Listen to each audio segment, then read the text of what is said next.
चलिए आज की स्वाध्याय हम लोग प्रारंभ करते हैं। और स्वाध्याय प्रारंभ करने से पहले गायत्री महामंत्र का उच्चारण कर लेंगे।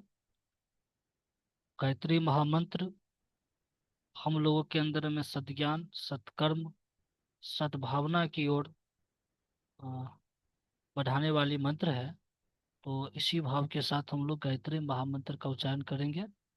मन में ऐसा भाव करेंगे जो परम पूज्य गुरुदेव प्रमंडनीय माता जी हम लोग के साथ में सूक्ष्म रूप में विराजमान है।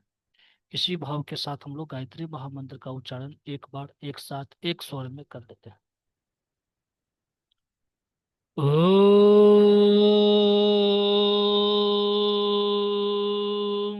भूर्भुवः स्वः तत्सवितुर्वरेण्यं भर्गो देवस्य धीमहि धियो यो नः प्रचोदयात्। सभी देवतुल्यातीय बंधु जो बेनीपट्टी ऑनलाइन दैनिक स्वाध्याय में जुड़े हैं, उनको हृदय से हम बहुत बहुत स्वागत करते हैं, बहुत बहुत प्रणाम करते हैं। सभी से विनम्र निवेदन है जो आप लोग ज़्यादा से ज़्यादा शेयर कर देंगे। आज का जो हम लोग अध्ययन करेंगे जो पुस्तक है वह है महाकाल और युग प्रत्यावर्तन प्रक्रिया। और उस पुस्तक का जो अध्याय है भगवान परशुराम द्वारा कोटि कोटि अनाचार्यों का सिरच्छेदन सिरच्छेद। तो इसके बारे में हम लोग पढ़ेंगे, जानेंगे, आत्मसात उसको करेंगे।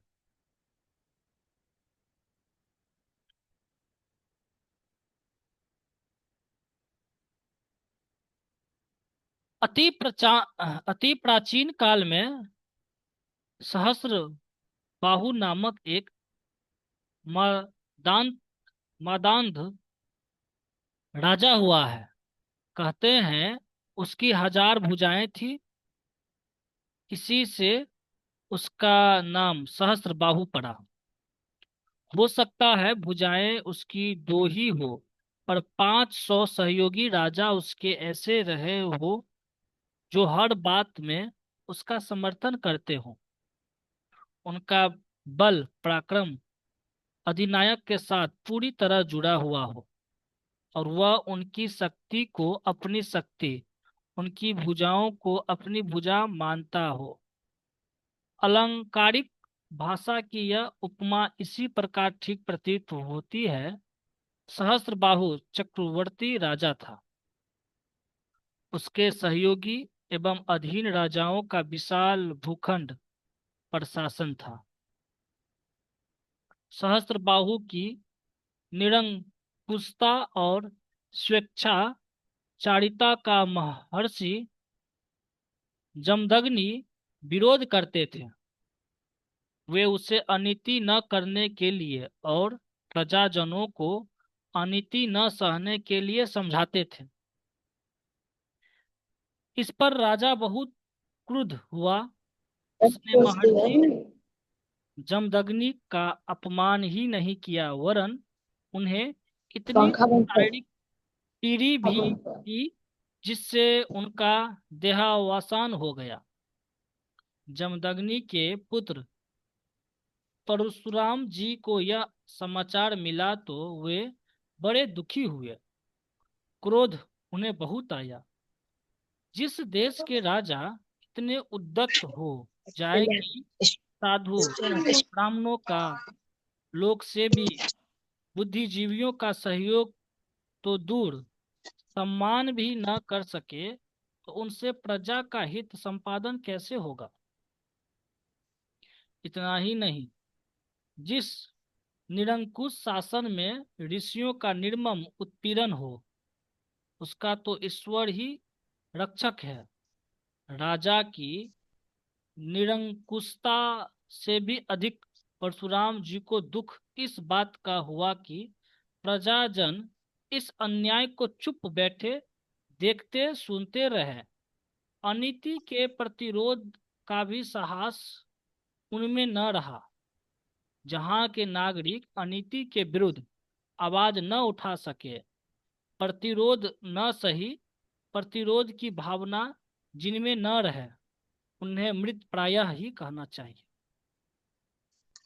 मेरे प्यारे मित्रों, जहाँ पे अनीति, अत्याचार और राजा के द्वारा जो निरंकुशता जो प्रजाजनों पे पूरा छाया हुआ था, तो उनमें बहुत ही एक छोटे से फॉर्मूला निकल कर के आता है जो परशुराम द्वारा जीत हुआ कहा गया है।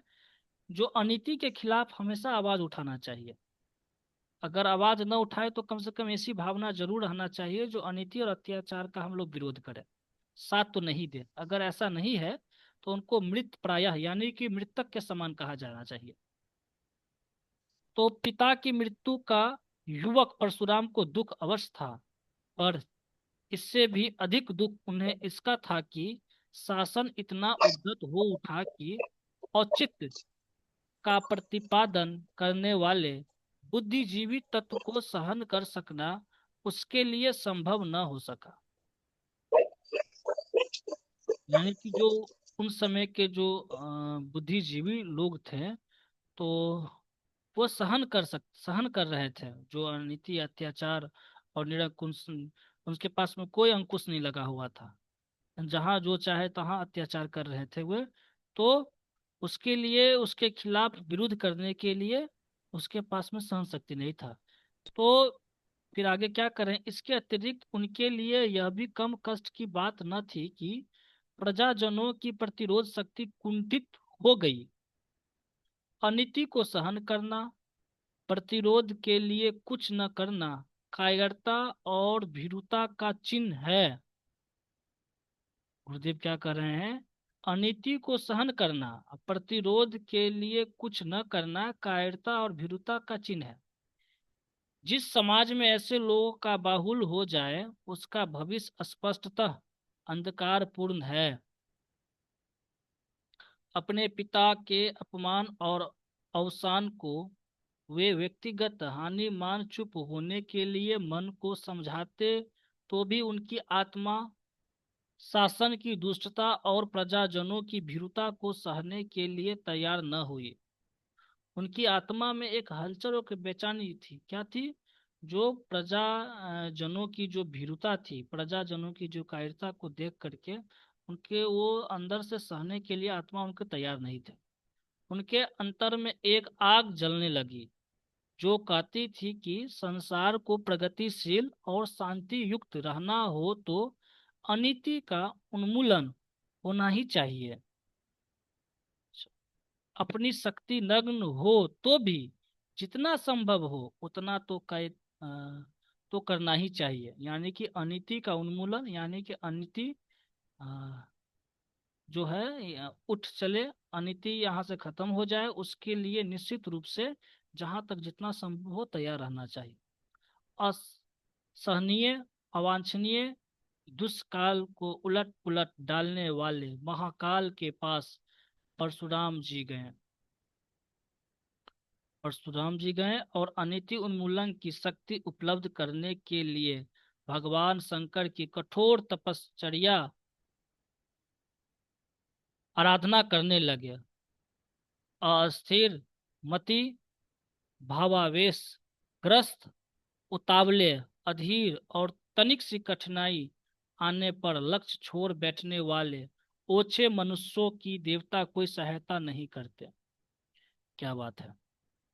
अस्थिर मति यानी कि अस्थिर मन वाले, भावावेश ग्रस्त, उतावले, अधीर और तनिक सी कठिनाई आने पर लक्ष्य को छोड़ बैठने वाले ओछे मनुष्यों को कोई देवता सहायता नहीं करते। वे जानते हैं कि साहसी, दृढ़ प्रतिज्ञ, उदार और आत्मविश्वासी लोग ही कोई बड़ा काम कर सकते हैं।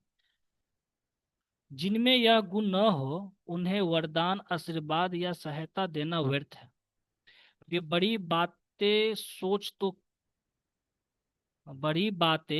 तो सकते हैं पर बड़े काम कर नहीं सकते। ऐसे लोगों को कोई वरदान देना अपने आशीर्वाद को भी उपहासास्पद बनाना है। इसलिए शंकर जी उनकी तपश्चर्या और दृढ़ता को बहुत दिन तक परखते रहे। जब उन्हें विश्वास हो गया कि आदमी जीवट का है, तो परशुराम जी को बुलाया, अपना स्वरूप दिखाया और कहा, हे लोक मंगल की आकांक्षा करने वाले, दृढ़ व्रती, उठ, मेरा सहयोग तेरे साथ है। निस्वार्थ भाव से परमार्थ प्रयोजन में संलग्न हर निष्ठावान की मनोकामना पूरी करता आया हूँ, तेरी भी पूरी करूंगा। मेरे प्यारे मित्रों, यहाँ पर भगवान शंकर ने परशुराम जी को क्या कहे, पहले तो उनके तपश्चर्या जो तप किए थे उनको जांचे परखे। क्या जांचे, क्या परखे? जो इनके अंदर में दृढ़ता, धैर्य, उदार, ये सारे गुण है कि नहीं है। जब ये परख लिए, तो उन्होंने परशुराम जी को बुलाया और उनको सहायता करने के लिए भगवान तैयार हो गए। लेकिन ये भी देखते हैं, जो इनको सहायता करेंगे तो वे किस प्रयोजन के लिए वो हमसे अनुदान वरदान मांग रहे हैं। तो भगवान जो सहायता और मदद कभी किन्हीं को करते हैं, तो ये लाइन बड़ी महत्वपूर्ण है। क्या है? निस्वार्थ भाव से परमार्थ प्रयोजन में संलग्न जो लगे रहते हैं, हर निष्ठावान की मनोकामना पूरी करता आया हूँ। यानी भगवान जो है, जो परमार्थ प्रयोजन के लिए जो कार्य करते हैं, उनकी मनोकामना निश्चित रूप से पूरी करते हैं। तेरी भी पूरी करूंगा। परशुराम ने महाकाल के चरणों में मस्तक झुका दिया और विनय पूर्वक कहा, प्रभु, यदि मैं व्यक्तिगत स्वार्थ के लिए रत्ती जितनी याचना भी आपसे करूं, तो मुझे घृणित कुत्ते की तरह आप दुत्कार दे। पर मैं तो लोक मंगल के लिए आपसे कुछ मांगने आया हूं। सो आप प्रसन्न है तो मुझे वह दे, जिससे उन मस्तिष्कों का उच्छेदन कर सकूं, जो पाप और अन्याय से, अविवेक और अज्ञान से ग्रसित होकर अपना और संसार का विनाश कर रहे हैं। महाकाल ने प्रसन्नता व्यक्त की और एक प्रचंड परशु उस युवक के हाथ में थमा दिया। वह अजय था, अमोघ भी।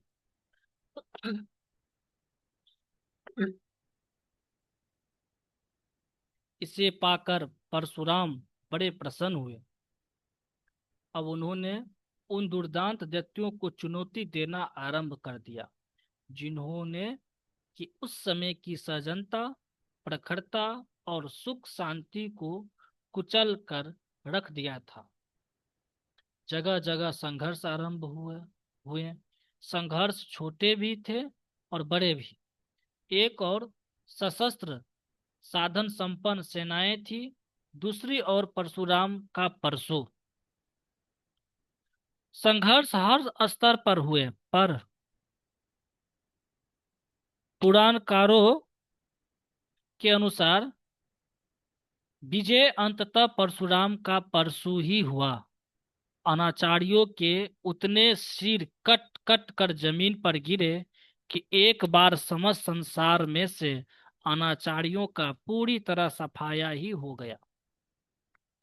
कहते हैं कि छिपे दुष्टों की भी खोज चलती रही और वे छद्म वेश में जहां भी पाए गए, उनके सिर काटे गए। कथा है कि 21 बार ऐसे प्रयत्न हुए और उस समय की दुर्बुद्धि का पूर्णतया सफाया हो गया। मेरे प्यारे मित्रों, सफाया किसका हुआ था? दुर्बुद्धि का। कथा में से तथ्य निकाला जाए तो स्पष्टतः यह ही है कि व्यापक अनाचार का निवास है मानवीय मस्तिष्क।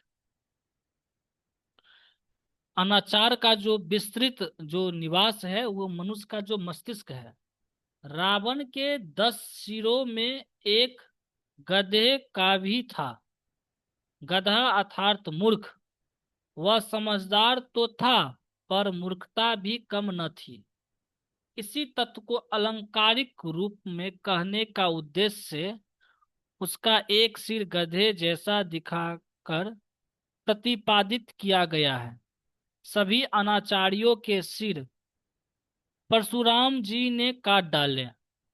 इसका अलंकार यह है कि उनके सिरों का दिमागों का आमूलचूल परिवर्तन कर दिया। जो अनाचारी थे उन्हें सदाचारी बना दिया गया। मेरे प्यारे मित्रों, परशुराम जी ने परशु का मतलब क्या था? वहां पे परशु का मतलब ले लेकर के लोगों की गर्दन काटना गिराना नहीं था। ये एक कथा एक अलंकार के रूप में है। पूज्य गुरुदेव कह रहे हैं जो उनके दिमाग में जो अनाचारी रूप और निकृष्ट विचार था, उनको उत्कृष्ट विचार और सदाचारी रूप उसको बना दिया गया। यानी कि उसके मस्तिष्क का आमूलचूल परिवर्तन किए थे। यानी दुर्बुद्धि को सद्बुद्धि में परिवर्तित कर दिए, अनाचारी रूपी विचार को सदाचारी रूपी विचार में परिवर्तित कर दिए। तो उनके दिमागों का आमूलचूल परिवर्तन उन्होंने किया। यह अभियान 21 बार चलाया गया ताकि विश्ववेली का कोई अंकुर कहीं छिपा न रह जाए। भावनात्मक एवं बौद्धिक दुर्बुद्धि मनुष्य में गुप्त रूप से छिपी रहती है, तो उसके बरसाती घास की तरह फिर उग आने और फैलने फूलने लगने की आशंका बनी रहती है। इसीलिए उसका 21 बार बार बार उन्मूलन करना ही उचित है। परशुराम जी ने वही किया भी। परशु का अर्थ है प्रबल प्रचार। परशु का अर्थ हुआ प्रबल प्रचार। समर्थ ज्ञान यज्ञ, समर्थ ज्ञान यज्ञ, प्रबल प्रचार, समर्थ ज्ञान यज्ञ, प्रभावी लोक शिक्षण, जनमानस परिवर्तन के लिए सुनियोजित अभियान आवश्यक था। परशुराम जी ने इसी शस्त्र का उपयोग किया और महाकाल भगवान सदा शिव ने उन्हें दिया भी वही था। यह शस्त्र धातुओं का बना भले ही न हो, पर उसकी सामर्थ्य वज्र से बढ़कर थी। इंद्र का लोह वज्र राजदंड जब कुंठित हो गया था, तब तपस्वी दधीचि की अस्थियों का मानवीय अणुबम प्रयोग किया गया था। वित्रासुर जैसा अपराजय असुर उसी से मरा था। पिछले दिनों इस शस्त्र का कितने ही लोग सफल प्रयोग करते रहे हैं। ईसाइयों के मजहब को जन्मे 2000 वर्ष भी नहीं हुए कि उन्होंने अपने प्रभावी प्रचार के बलबूते संसार की 1/3 जनता को, 1 अरब मनुष्यों को अपने धर्म में दीक्षित कर लिया। साम्यवाद का जन्म हुए 1 शताब्दी भी पूरी नहीं हुई कि उसने 1.5 अरब लोगों के मस्तिष्कों पर कब्जा कर लिया। इसी का नाम सच्चे अर्थों में सिर काटना है। तलवार से या फरसे से किसी का सिर काटने मात्र से कोई प्रयोजन सिद्ध नहीं होता। इससे घृणा, द्वेष, रोष, असंतोष और प्रतिशोध पनपता है। क्रिया की प्रतिक्रिया, प्रतिक्रिया की प्रतिक्रिया का कुचक्र शांति का नहीं अशांति का सृजन करता है। सिर काटने का सही तरीका किसी के विचार बदल देना ही है। सिर काटने का सही तरीका किसी के विचार बदल देना ही है, और भगवान परशुराम ने यही किए थे। परशु से लोगों को उस समय की जो समस्या था, उस समय की जो वर्तमान समस्या था, उनके विचारों को बदले थे, यानी कि न कि उनको सिर काटे थे। फिर आगे पूज्य गुरुदेव लिखते हैं, वाल्मीकि, उंगलीमाल, अजामेल, बिल्व मंगल जैसे दुराचारी संत बन जाए तो इस मस्तिष्क परिवर्तन को सिर काटना ही कहा जाएगा ना। सिर फिरों के सिर सही करने के लिए कभी कभी तलवार और फरसों की भी आवश्यकता पड़ सकती है, पर बेहतर तरीका विचारों के बदलने का ही है। परशुराम जी ने यही अभियान चलाया था। महाकाल ने उन्हें सफलता का आशीर्वाद वरदान दिया और सहयोग का प्रतीक प्रचंड परशु भी उनकी रचनात्मक और संघर्षात्मक संघर्ष संघर्षात्मक शक्तियां निर्धारित दिशा में लगी तो लोकमानस पर उसका प्रभाव बड़ा ही तेजस्वी और निखरे हुए व्यक्तित्व निस्वार्थ भाव से जिस लोक कल्याण कार्य को हाथ में लेते हैं तो उसमें ईश्वर की सहायता भी मिलती है और सफलता का पथ प्रशस्त होने में भी देर नहीं लगती। वर्णन है कि दैत्र दैत्य सहस्त्रबाहु की 1000 भुजाओं में से परशुराम जी ने अपने कुल्हाड़े के प्रहारों से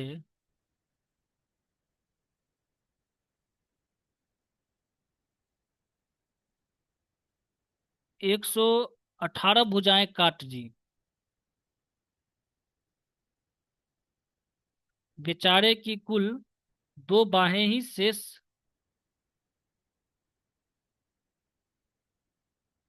रह गई। नहीं, सॉरी, 998 भुजाएं काट दी। 1000 भुजाओं में से परशुराम जी ने अपने कुल्हाड़े के प्रहारों से 998 भुजाएं काट दी। बेचारे की कुल 2 बाहें ही शेष रह गई। अनीति के समर्थक तभी तक साथी बने रहते हैं जब तक इस साझेदारी में निर्बाध रीति से लाभ ही लाभ दिखता है। जब उन्हें लगता है कि प्रतिरोध प्रचंड हो रहा है और अपने को लांछित एवं लज्जित होने के साथ साथ परास्त भी होना पड़ेगा तो उन्हें अनीति का साथ छोड़ते देर नहीं लगती। सहस्त्रबाहु अंततः अकेला 2 भुजा वाला ही बचा। आज भी इतिहास उस प्राचीन कथा गाथा की पुनरावृत्ति कर रहा है। मेरे प्यारे मित्रों, परम पूज्य गुरुदेव ने यह परशुराम जी की कथा को बताएं जो किस तरह से परशुराम जी ने महाकाल से तप करके परशु लिए। उस परशु के माध्यम से उस समय की जो वर्तमान समस्या थी लोगों को विचारों को बदले थे, न कि उनको काटे हुए थे। और परम पूज्य गुरुदेव यहाँ पर फिर क्या कर रहे हैं, आज भी इतिहास उसी प्राचीन कथा गाथा की पुनरावृत्ति कर रहा है। पाप के सहस्त्र बाहु के अनेक साथी सहचर मिल रहे हैं और अपना योगदान देकर उसे समर्थ बना रहे हैं। अन्याय को अविवेक को जब सफलता मिलती है तो वह मदांध हो जाता है। प्रबुद्धता उसे रोकती टोकती है तो उसे तिरस्कृत ही नहीं करता, प्राण घातक चोट भी पहुंचाता है। सहस्त्रबाहु ने जमदग्नि के साथ जो दुर्व्यवहार किया उसकी तुलनात्मक घटनाएं पग पग पर पल पल पर देखी जा सकती है। सहस्त्रबाहु को अजय होने का अभिमान था। आज की भौतिक सभ्यता भी कुछ ऐसा ही अहंकार साधे बैठी है। पाप का प्रतिरोध मानवता की पुकार है। पाप का प्रतिरोध हो यह मानवता की पुकार है। वह पुकार किसी न किसी परशुराम के सिर पर चढ़कर बोलती और अपना काम करती है। भगवान का आशीर्वाद सहयोग और साधन परशु उसे मिलता है। फलतः तेजस्वी ईश्वरीय प्रतिनिधि वह काम कर सकने में समर्थ होते हैं जो दिखने में कठिन ही नहीं असंभव जैसे प्रतीत होते हैं। समस्त पृथ्वी पर बिखरे हुए अनाचारियों के सिर काट डालना सो भी एक बार नहीं 21 बार यह एक अत्युक्ति लगती है। पर यदि अज्ञान के विरुद्ध समर्थ संगठित सुनियोजित एक ऐसा सद्ज्ञान अभियान आरंभ किया जाए जो जनमानस को समुद्र मंथन की तरह मथ डाले तो उससे सूर्य जैसा तेज, चंद्रमा जैसा आरोग्य, कल्प वृक्ष जैसी विपुलता, कामधेनु जैसी तृप्ति और अमृत जैसी पूर्णता उपलब्ध हो सकती है। लगता है इन दिनों यह सब कुछ हो रहा है। युग निर्माण के लिए प्रतिस्थापित किया हुआ ज्ञान यज्ञ लगता है अज्ञान और अनाचार से संबंध इस विश्व वसुंधरा पर अमृतमयी शांति की घटाएं बरसने में सफल होगा और कोई परशुराम अपने महाकाल प्रदत्त परशु के द्वारा अनाचार से उद्गिन कोटि कोटि सिरों को काटकर उनके स्थान पर गणेश जैसे पूज्य सिरों को प्रतिष्ठापित करेगा। इतिहास तेरी पुनरावृत्ति सफलतापूर्वक संपन्न हो। मेरे प्यारे मित्रों, यहाँ पर परशुराम जी की कथा के माध्यम से परम पूज्य गुरुदेव ने यही बताया है, जो फिर से यह पुनरावृत्ति हो रहा है। इतिहास क्या हो रहा है? अभी जो वर्तमान समय में जो युग निर्माण योजना जो चल रहा है, तो वो है अज्ञान का विनाश हो और ज्ञान का उदय हो, अंधकार जाए और प्रकाश आए। तो परम पूज्य गुरुदेव ने जो गायत्री महामंत्र रूपी जो है तप करके पूरे संसार को विस्तृत जानकारी दिए, सभी को बतलाए और उनको आत्मसात करवाएं। तो इसका उद्देश्य भी क्या है? मनुष्य के अंदर में दुर्बुद्धि खत्म हो, सद्बुद्धि आ जाए। और जो सद्बुद्धि आ जाएगा तो यही तो जनमानस का परिवर्तन है, यानी कि मनुष्य का मस्तिष्क का परिवर्तन है। और उन्होंने जो पुस्तक यहाँ पे लिखे थे, तो ये भी क्या करते हैं, हमारे अंदर की जो सहस्त्र बाहु रूपी जो कुविचार है, उसको हटा करके परशुराम जैसे सदविचार, सदचिंतन, सद्भावनाएं जो है सो उत्पन्न करती है और प्रेरणा भी प्रदान करती है। तो अभी जो समय जो चल रहा है, वर्तमान समय यही चल रहा है, जो मनुष्य के अंदर में देवत्व का उदय और उसके अंदर में जो सूरत है उसका समापन। तो ये जो है गायत्री महामंत्र रूपी परम पूज्य गुरुदेव ने और पुस्तक जो लिखे थे यहाँ पर, जो उसके माध्यम से जो है सो वही परशुराम जैसे कार्य हो रहे हैं। उसके लिए हम सभी लोगों को परशुराम जैसे तपश्चर्या करने की आवश्यकता है, ताकि परम पूज्य गुरुदेव ने भी जो है सो सत संकल्प पाठ में कहते हैं, हम बदलेंगे युग बदलेगा, हम सुधरेंगे युग सुधरेगा। तो निश्चित रूप से वह इतिहास फिर से सफलतापूर्वक जो है सो पुनरावृत्ति हो रही है, होकर के ही रहेगा। तो बहुत ही यह प्रेरणादायक स्वाध्याय था आज का। तो अगला अध्याय हम लोग कल ही पढ़ेंगे तो अच्छा रहता। आप लोग कुछ कहना चाहते हैं, बताना चाहते हैं तो बताइए। अगला अध्याय है भगीरथों और अ, सुनी सेपो की खोज। तो ये कल पढ़ेंगे तो ठीक रहेगा। बताएं आप लोग कुछ कहना चाहते हैं, बताना चाहते हैं तो।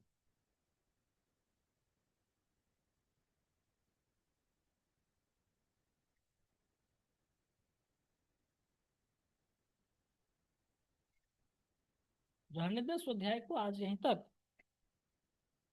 जल्दी बताएं, क्योंकि अगला अध्याय कल शुरू करेंगे। समय भी हो गया, 10 मिनट बचा है। तो कम ही पढ़े, समझ करके पढ़े तो थोड़ा अच्छा रहता है।